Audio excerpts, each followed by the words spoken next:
hey guys, welcome back to my YouTube channel. I am Parthi Shrivastava and in today's video, I am going to tell you some study hacks which helped me in scoring good marks in Social Science class 10.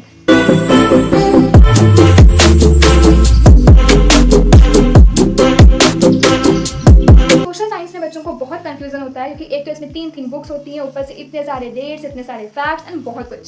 So if you are a student of class 10 who is struggling with social science, then this video is for you guys. So tip number 1 is apply different strategies.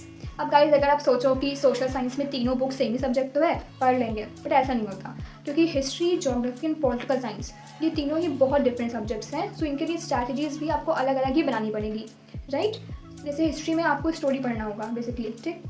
History पढ़ने बैठे तो आप पीछे ध्यान रखो कि पहले हमें पूरा ओवरव्यू जो है उसका, पूरा जो थीम है उसका वो हमें अच्छे से समझना है, तब उसके बाद हम पढ़ने बैठेंगे चैप्टर, ठीक है? क्योंकि अगर आपको ओवरव्यू नहीं पता है तो फिर आपको हिस्ट्री में कुछ नहीं पता है. डेट वगैरह आपको बाद में भी याद हो जाएगी क्योंकि पहली बार में डेट किसी को नहीं याद होती, ठीक है? धीरे धीरे करके ग्रेजुअली भी याद हो जाता है, लेकिन स्टोरी एटलीस्ट आपको पता होना चाहिए. तो when it comes to political science, तो पॉलिटिकल साइंस को तो याद करना तभी पॉसिबल है जब आप उसको अपने सराउंडिंग में एक्सपीरियंस करो, ठीक है? आपके जो आसपास पॉलिटिकल पार्टीज़ का कुछ चल रहा है या कुछ भी ऐसा चल रहा है तो आप उसमें ढूंढने की कोशिश करो जो आपने अपनी बुक में पढ़ा है कि क्या हमने जो बुक में पढ़ा वो हमारी रियल लाइफ में अप्लाई हो रहा है कि नहीं, ठीक है? अगर आप चीज़ों को कनेक्ट करना सीखते एक बार रियल लाइफ से तो आपको इसमें मार्क्स गेन करना बहुत ईजी हो जाएगा, ठीक है? Now when it comes to geography, so geography में इतने फैक्ट्स हैं कि उसको याद करने के अलावा कोई ऑप्शन है ही नहीं, ठीक है? अब उसको याद करने की बहुत चीज़ें होती हैं. Now if you guys want then I can make a separate video on how to memorise things easily. तो आप उसके लिए कमेंट कर देना कि आपको ऐसा वीडियो चाहिए. तो ज्योग्राफी में तो आपको याद ही करना पड़ेगा. उसके अलावा जैसे कि आप देख सकते हैं मैंने बैकग्राउंड में मैंने मैप लगा के रखा है, वर्ल्ड मैप. सो आप कैसे एक मैप लगा सकते हो अपने घर में, वर्ल्ड मैप या इंडिया मैप. सो इससे क्या होगा ना कि एक तो आपको मैप आइडेंटिफाई करने में एग्जाम में प्रॉब्लम नहीं होगी, ठीक है? क्योंकि क्वेश्चन आता है मैप का भी. सो अगर मैप का क्वेश्चन नहीं भी है फिर भी कई बार ऐसे आंसर्स आ जाता है लिखने के लिए जिसमें अगर आपको थोड़ा सा आइडिया है कि ये वाली कंट्री कौन सी कंट्री के पास होती है तो आपका वो आंसर अपने आप बन जाता है. लाइक आई स्टिल रिमेंबर मेरे टाइम पे एक क्वेश्चन था, MCQ था. इस MCQ का मुझे एग्जैक्ट तो नहीं याद है क्या सीन था, पर उसके ऑप्शंस को आप एलिमिनेट कर सकते हो अगर आपको ये पता होता कि कौन सी कंट्री के पास कौन सा कंट्री, उसमें कुछ ऐसा कंट्री का सीन था. सो अब उन बच्चों का इसमें लॉस हो गया होगा जिन बच्चों को आइडिया ही नहीं था कि कौन सी कंट्री किसके पास है, राइट? सो आप ऐसे एक ले सकते हो मैप, ये बहुत एक्सपेंसिव नहीं आता है. आप इसको पेस्ट भी कर सकते हो, चाहो तो हैंड भी कर सकते हो वॉल पे, वो आपकी विश है, ठीक? Number 2 is make short notes. अब गाइस ये चीज़ आप एकदम अच्छे से दिमाग में बैठा लो कि जब भी आप इसका नोट्स बनाने बैठो तो आप उसके नोट्स को इस तरीके से बिल्कुल मत बनाओ कि जैसे लगे कि पूरी बुक छाप दी हो, राइट? क्योंकि आपको इससे एग्जाम टाइम में रिवाइज करना होता है. तो आपके जो नोट्स हो वो इतने अच्छे से उसमें कंसेप्ट लिखा हो कि जब आप एग्ज़ाम टाइम में उसको उठाओ तो आपको एक बार में सब कुछ एकदम अच्छे से याद हो जाए, राइट? सो इस चीज़ को ध्यान रखना कि अपने नोट्स को बुक जितना लेंथी नहीं बनाना है, उसमें जो इंपॉर्टेंट बातें हैं सिर्फ उसी को नोट डाउन करना है. So in this subject try to make your notes short as well as informative. So tip number 3 is use tables and graphs. अब इस सब्जेक्ट में इतने सारे फैक्ट्स एंड इतने सारे डेट्स होते हैं और इसको याद करना is of course not easy task. I know because I have experience all this. So इसको याद करना बिल्कुल आसान नहीं होता है, but for making this easy graph या टेबल के थ्रू आप इसको रिटेन करने की कोशिश करो क्योंकि हमारी जो पिक्टोरियल मेमोरी होती है वो ज़्यादा लॉन्ग लास्टिंग होती है, राइट?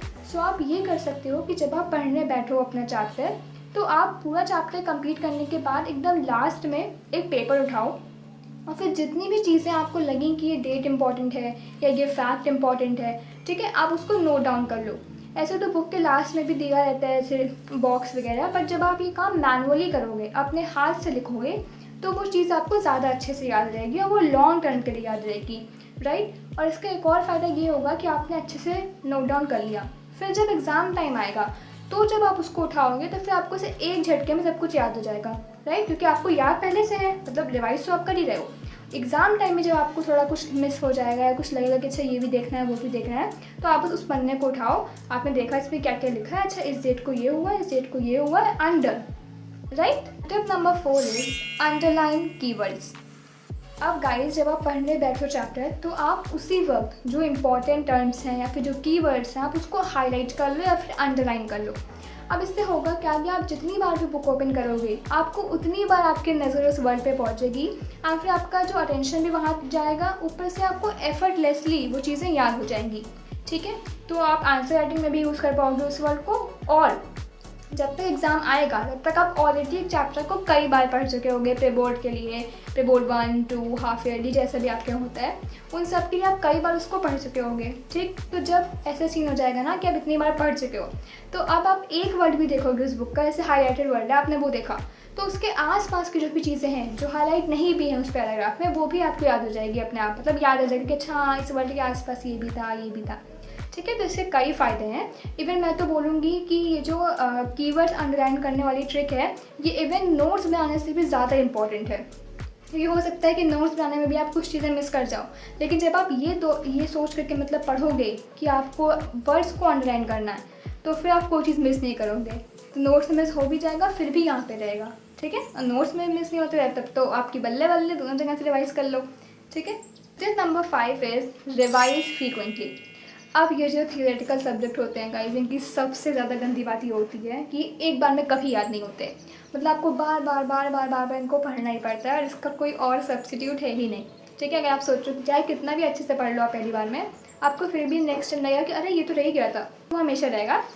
सो इसलिए इम्पॉर्टेंट है कि आप रिवाइज़ करते रहो, क्योंकि अगर रिवाइज़ नहीं करोगे तो वो चीज़ फिर दिमाग से गायब हो जाएगी। वो बोलते हैं ना, out of site is out of mind. तो वो बात है कि अगर आप रिवाइज़ नहीं करोगे बुक को फ्रीक्वेंटली, तो वो चीज़ गायब, फिर एग्ज़ाम में आपका जो भी ट्रिक था वो कुछ काम नहीं आएगा।